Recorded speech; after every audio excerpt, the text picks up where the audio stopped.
Carlos Nelson with the KCBA, Kansas City Business Association. And today we've got one of our real estate businesses on board with Tenesia Brown. Give me the correct pronunciation. It's okay. It's Tenesia. Tenesia Brown with Correct. Keys Realty Group. And they've been making a lot of noise, as far as I'm concerned, over the last 6 or 7 years. They just burst on the scene.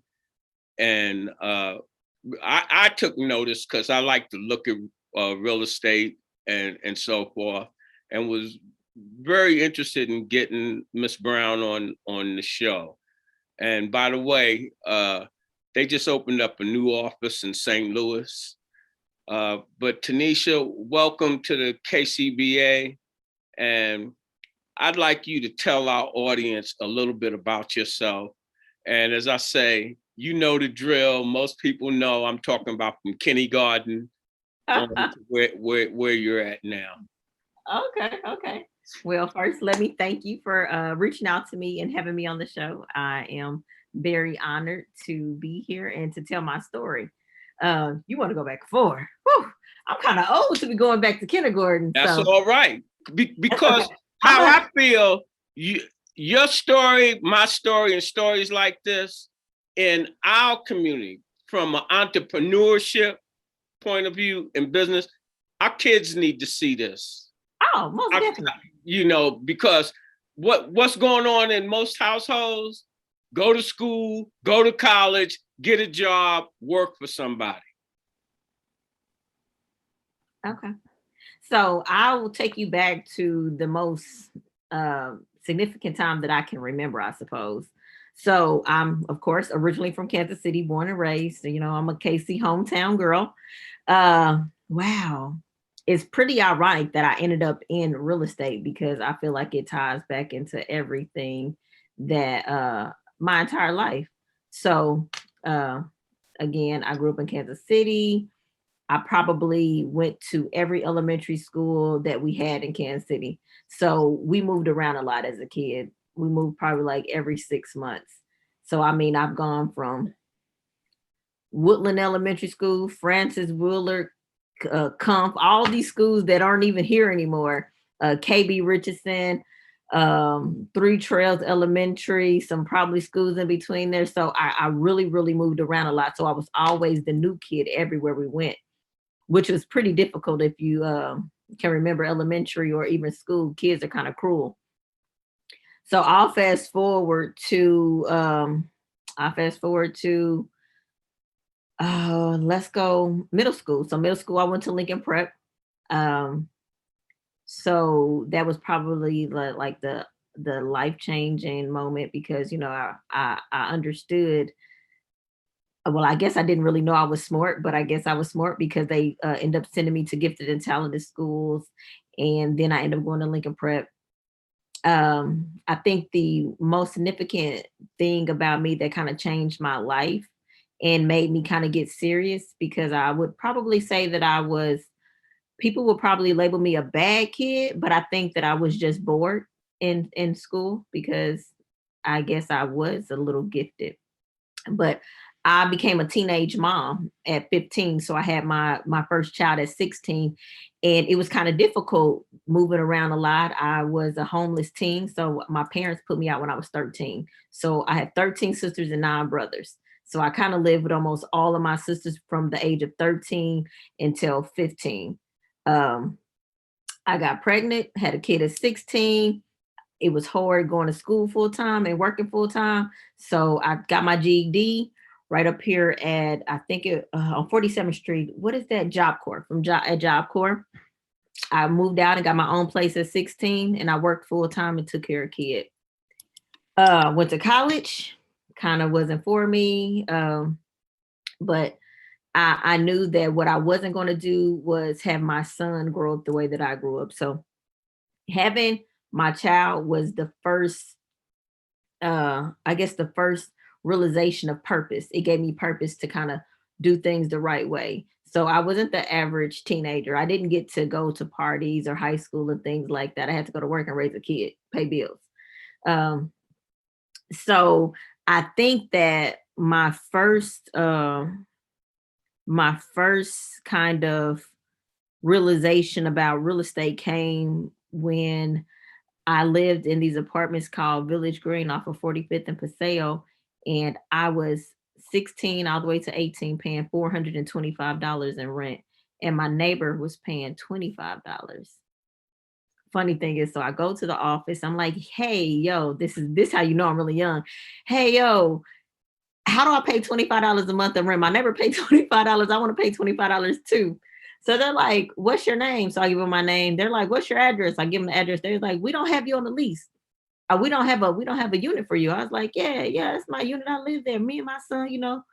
But not realizing my sister got the apartment in her name for me when I was 16. So I've been living there all this time, but that's just how naive I was. I just didn't know. I just worked, took care of kids, pay bills. So next thing I know, my sister got an eviction notice. She was like, "What did you do? You're getting put out." So I go down to the office and I'm just going off. I'm completely going off because I'm not understanding. I ain't never been late. What you mean we got to get out? I got to move. And so somebody in there says something sort of smart alecky like, "You don't like something, buy a house." And I was like, "How you do that?" And so they were like, "Fill out this application." So at 18, I filled out this application and got approved to buy a house. I didn't even know anything about buying a house. I really didn't even know the significance of what I was doing, but I know that I was doing it. So all I know is that I found the house out there in Loma Vista, which is off of 87th and Blue Ridge. My mortgage was $325. So to me, all I knew I was saving money every month. Had no idea that I was really investing in myself and setting myself up for something significant. Um, so let's fast forward. I told you I got 13 sisters. I got one sister. She lives in Atlanta. She tells me everything to do. So she goes, Which one is she? Is she middle or old? Where is she in the hierarchy of the family? So it's so funny. So my dad was 30 years older than my mom. So I have brothers and sisters that are older than my mother. So she is probably somewhere, I don't know. She's way older than me. I don't know. She's somewhere probably mid in between all Had that. some life experience. Yeah. So she goes, "Go to real estate school." I'm like, "I don't know what that is." But okay. So I go to real estate school, and then somebody in the class was like, "Take your broker's test." And I was like, "I don't even know what a broker does." So I do that. I take my broker's test, and then I start interviewing. Now, this is back in 2004. Yeah, wow, 2004. Wow, this is back in That's 2004. a whole different way of looking at life, and everything was different. Yeah, everything was different. No, you ain't getting no $300 rent nowhere for no house now. Well, you could. So that's not true. I'm gonna have to All right. I'm gonna have to correct you there. You actually Educate can. us. I'll get to that. So I created this tour here in Kansas City for affordable and renovated homes back in 2018, which was commemorating the passing of the Fair Housing Act. So yes, you actually can. You know, our market's a little crazy right now, but you actually can get a mortgage for 300 and something dollars. So that's like a whole nother topic right All there. right. So I'm gonna keep you on this on the path of me finding my way into real estate. How did I navigate my way into real estate? It was not because something that I knew. I didn't navigate myself into home ownership just because I knew, oh yeah, I wanna buy a house. Nothing was just set. It was all by chance. Just because I'm that person that actually listens to folk. You know, some people listen, some people hear people, but they don't take heed or they talk themselves out of it. I think that I've probably always been that person that hopped off the cliff and built the plane on the way down. So I mean, what's gonna happen? I can't fail. I can only learn or win. It's like there's really no failing, and that's what I kind of live by. Probably, probably why I got a lot of whoopings as a kid too. Anyway, so I I went to I went to real estate school. I got my broker's license. I went to go interview with all these different real estate companies. And I didn't understand. You guys want me to pay you all this money, but you're not giving me anything, but letting me use your name. So I was like, I got my own name. So that's when I started Sanders Realty. So February 4th, 2004. Wow, I'm coming up 18 years really What was the shortly. first company's name? Sanders Realty. Sanders? Yes, All right. it was my last name at the time. So we kind of fast forward. I hopped into investment properties because my sister told me to buy properties, and I started buying flipping houses, and of course then the market changed. I worked with buyers, I worked with sellers, but then I was also buying properties as well. And I used the equity out of my house to get started. Mhm. I didn't even know anything about equity. So just think, this property that I bought at 18, only because I got evicted, which was the best thing ever. Uh, it gained enough equity for me to pull 3 years later to buy my first property over in Sheridan Estates. Now I know you know where Sheridan Estates is. I moved over in Sheridan in 1978, Mhm. 4218 East 52nd Street. Okay, so the first property that I bought was like 1510 or 15 something Cypress.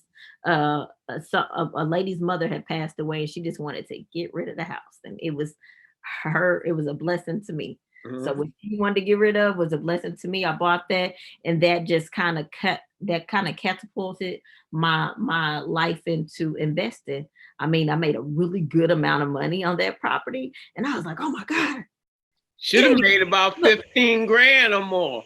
I made 50. All right. That because the neighborhood it's turning, but it still has a lot of value. Mhm.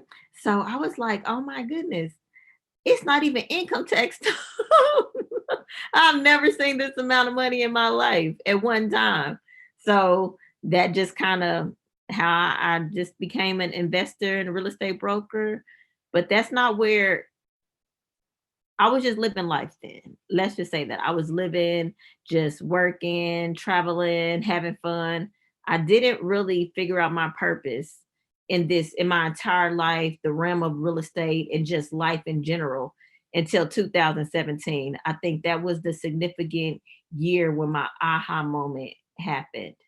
And I was like, whoa, I'm just kind of skating through life right now as if life is guaranteed and nothing really matters, nothing really mattered. But the significance of 2017 was a few things. One, I was diagnosed with two forms of cancer. Two, I was in this leadership program, and all you heard about and talked about was gentrification, gentrification, gentrification, and in the urban core. And then three, we had a lot of murders here in Kansas City in 2017. So I was like, you know what? Let me get my life in order. Do I want to be known for just she's a fun person if I die tomorrow? Or what can I do so that my name lives on and after I'm gone? And how can I help people? How can I get everything that I've learned over these years that changed my life out here to people?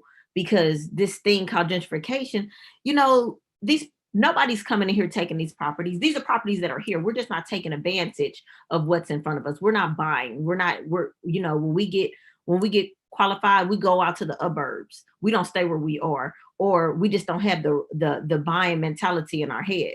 So I moved from Buckner, Missouri, down to Kansas City. I just had a home office. I got my building over on Linwood, and I said, I'm going to um, help Black folk become homeowners. It has not been easy. I changed my name from Sanders Realty to Keys Realty Group in 2017 because I wanted a new beginning. I understood. I have a key tattoo on my arm. I was like, keys, it says keys and success. So keys have been my pathway to success. And so it was just fitting for me to name the company Keys Realty Group. And then I just set out on a path to kind of gather people around. So the first thing I did in November of 2017 was a community Thanksgiving dinner. I figure most crimes could be solved around here if people talked. People are neighborly around here because the block changes so much. It's the neighborhoods are filled with renters. Nobody's vested, and nobody wants to talk to somebody who moves in, moves out, moves in, moves out. They just don't feel comfortable. So I was thinking, what can I do to get people talking to each other and bring people together? Well, the dinner table.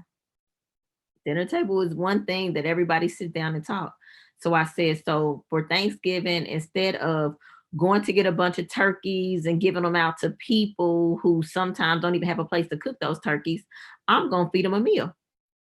I I cooked for 2 days. I thought that like nobody would come, probably like 50 people. I did it at one of my properties right over here on Benton Boulevard, 3720 Benton Boulevard, actually, or 3734, or maybe it was 3734 Benton Boulevard. It was a house that I had just renovated because when I was a kid, there was this place here in Kansas City called the Hope House. Well, I used to eat at the Hope House all the time because we didn't have food. I went to school just to eat breakfast and lunch. I stayed in after school care to eat. Um, that's what I did. I was a good kid at school because I never wanted to not be able to go to school because that's how I ate. That's how I ate. So I used to always go to this place called the Hope House over on 31st Street, all probably through my whole childhood. Know exactly where it's at. And so I said, I'm going to set this house up like they did at the Hope House, not knowing that the first week I put it on the market, it got an offer. So I have all these flyers all around passed out within like 2 miles of my office. And I was like, I can't change it. So I ended up renting a tent, tables, chairs, and patio heaters. And I set up for food, and almost like 300 people showed up. I ran out of food. Like I had no food to give to anybody anymore. So people were stopping by and they were going to Costco's, bringing back cake, and I was cutting up and giving them to the people because I just didn't have any more food. But somebody stood up and they said, I don't know who put this on, but I want to say thank you because it felt like love. And that's what I knew my purpose had been. I solved my purpose, but I seen people talking to each other. I seen people talking to each other, and that's what I wanted to do. I wanted to get people talking to one another, and I wanted people to understand there are people out here that care. You know, you don't have to give something just to get something. Like I didn't do no promo or anything like that. I didn't put my company name on anything. I just did what was in my heart to do. And I felt like that was the first step of me getting Keys Realty Group out in the community together. And then from there, I just started doing different things. Like I kind of do things that's kind of that are kind of significant to me and how I grew up. And that's why Where are most of your properties located? my properties are all over the place. All over the place. So I have a lot in the urban core. I have a lot in South Kansas City. They're just kind of randomly sporadic. What Yeah. made you move an office to St. Louis? Oh, so my son, his son, well, my grandson, mother is from St. Louis, and he's 5 now. He's 5. So I started traveling down there to, meet her family because we didn't know her. They met in college. And I just started seeing like all these blighted homes, these beautiful brick houses in the front and nothing on the back. And I mean, the city just looked like a war zone. And I was like, what the heck? Why does the city look like that? And so just going down there and tired of staying in the hotels, I bought a house down there. And I was like, hey, you know what? St. Louis is no different from Kansas City. They have a really The mentality of the folk or the same, like a lot of people in Kansas City, a lot of renters, because while I was renovating my property, people were coming over like, what are you doing? And I'm, telling them what I do, asking like, do y'all rent or do y'all own around here? They like owning, like we can't afford that. I'm like, what you paying rent? Do you pay rent? If you pay rent, you can afford a house. I don't care what you paying. If you pay rent, you can afford a house. And just just listening to them, I was like, oh wow, okay. Y'all need a Keys Realty group down here. I mean, like I just happened to have the agents that I've chosen to come and work with us.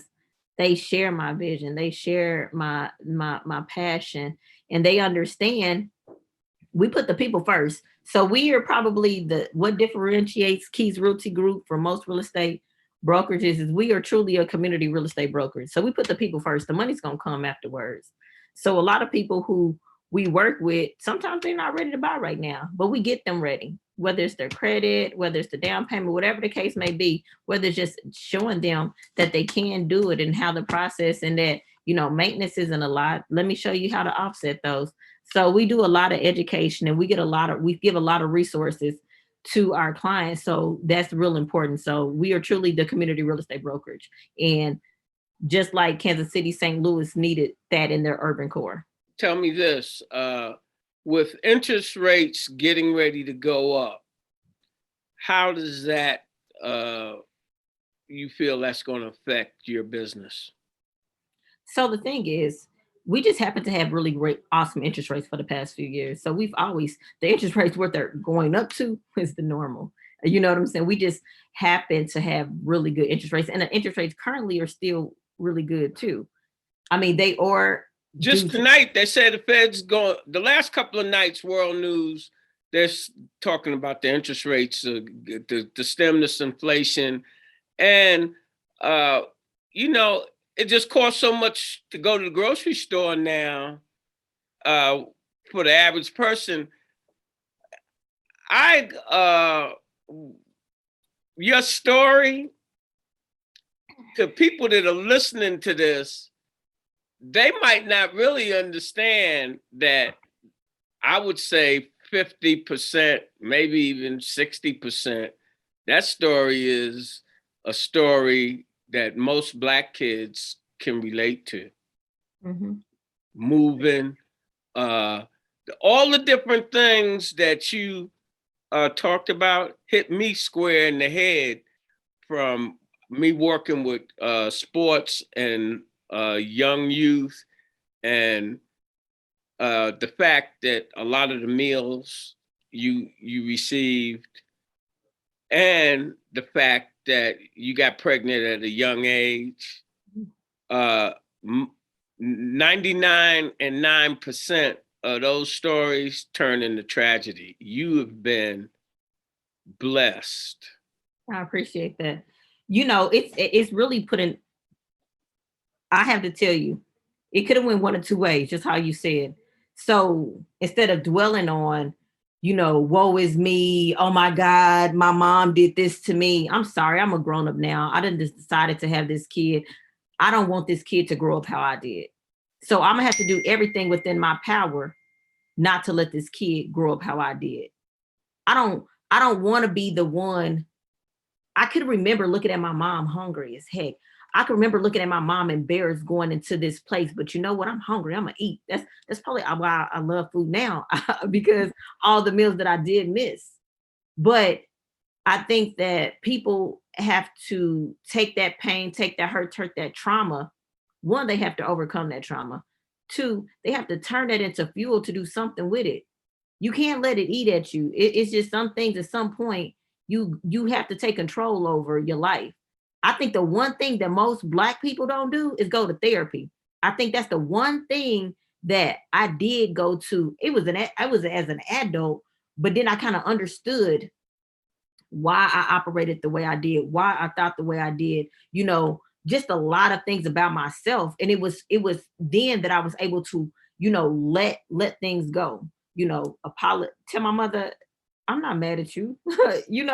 It you had your own sickness going on. You couldn't control that. I'm a grown up now. And if I'm still dwelling on that, then I have some issues still deal with. How hard is it when I looked at your staff, just a quick glance, because I've been a businessman all my life. How hard is it for you to work with all African American staff per se and get the results you want? For one, two, you got a lot of females that it look. How much of a mentor have you been to most of those girls, or all of them? Not just the girls. I'm everybody's big sister. I mean, that's just how it is. So our culture, I love our culture in this office because I pick and chose who I decided. So I'm not one of those real estate brokers that you come to and I just got licensed. I want to work with you and I sign you. No, I'm sorry. We do interviews, a few of them. We do a lot of things. You have to fit well with our culture, with the culture of our office. And I'm not going to sacrifice this culture for $1. It's just not going to happen. This is my peace haven. This is my think tank. Like, this is my, some people say, although I do like going home, some people say, oh my God, I can't wait to go home. No, I love coming to work. I love exactly what I do. I love the agents around me. We are family. And that's how we treat each other. So I'm everybody's. We laugh, we cry, we think, we do all these things together. I mean, even them traveling from Kansas City to St. Louis for the grand opening, that meant something. So it meant something for me to have them up there with me cutting that ribbon. Because this isn't a Tenesia, this isn't a Keys Realty Group. This is a us thing. This is we have problems with that because we've been bamboozled so much that when sometimes we can't see when a real person said, this is us, this is we, this is team, this is family, because those words have been used so loosely that you and myself, from a work ethic standpoint, and like I'm in my office now, it's not like work. No. Hold on. What is that? Hold on. Look, this is this is so funny. Disregard all the toothpaste and stuff that's inside of it. Can you read it or that's right? That's right. Do what you love. I'm saying that's how people say, how do you do this 24/7? It's not really work. It's not when you love it. Like, I literally love what I do. And it's so crazy. It's not the agents, it's the people. It's the people who we're trying to help, who is like, what y'all up to? What you trying to do? Why you so nice? Why you trying to help us? It's a scam. No, it's not a scam. It's just needed. Yeah, I'm not doing it for kudos. I'm doing it because it's needed. I see a problem. I'm a problem solver. Well, that is from a entrepreneurial standpoint, how you make money is not going after money, is solving problems. And once you solve a problem that needs to be solved, most of the time, you will be able to make money because there's a need and you're filling that gap. Yeah. And it's so wonderful to be able to work at what you like and earn money at the same time. So what I would like to ask you before closing, what would you have to say to our public in closing? In regards to? In general, your business, your message. To me, you delivered a powerful message just in your story, but is there anything specifically you want to hammer home? Because I mentioned you being a mentor, because that's how I see you. I don't really know you, but from your conversation and the images that I've seen over the years, you play a very important part as a role model, not as a politician or any of that type crap, but as a role model, especially for young Black girls that are coming through similar circumstances that you came up with. And I'd like for you to speak to them directly right now and to their parents. Okay. So this is what I would say. I would say your past, one, is not a life sentence. Things that happen to you as a child, at a certain age, you have to be able to let it go in order to grow. Um, Anything that you can actually dream, I know this is so corny, you can achieve it. If you can think of it, there's a way to there's a way to achieve it. We're in a world of technology, so school isn't always the way to get there. You can Google and figure out how to do any and everything. And don't ever be afraid to ask and reach out to any person that you want to be like, or you want a mentor. A mentor is like one of the best things that I ever was offered and obtained in my life. Whether free or paid, it's well worth it. And believe in yourself. You only live this thing called life one time. And if you're going to bet and roll the dice on something, why not roll it on you? So I think that's one of many things that I could say, but I think that Part that's two of most this, significant. what would you tell parent? Think about your mom, think about you. What would you tell parents that they should encourage, that they're in that situation that they don't have for their kids and what have you? Now that you 20 years, now you're a parent and you know what they're struggling. Because see, I've got some young people, babies out of high school, living in a fantasy world until it hits them, and you already know what that is. So what would you tell a parent that they could be A having? supporter. I think that parents should support and forgive themselves first of all for anything that they feel like they failed at, because most of us are learning as we go. So don't be so hard on yourself. And there's a million ways to reach success. Success does not look the same as it did years ago. There's so many ways to achieve it. And if you have a kid that's creative and thinking out the box, encourage them. Nurture their creativity. Don't be so hard. Don't be so hard. Life is hard already. And we're all still trying to figure it out. I'm 40 years old and I'm still trying to figure it out every day. So be kind to your child. Be kind to yourself as well. And enjoy life and let things go. Everything is not so traumatic. Everything is not so serious. Let it go.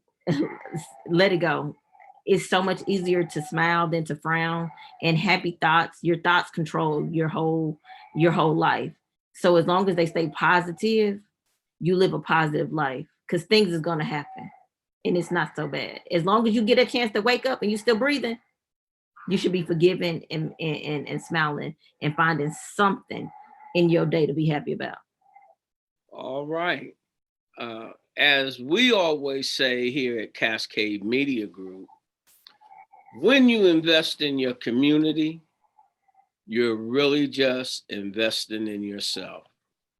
I agree. Program is brought to you by the Kansas City Business Association.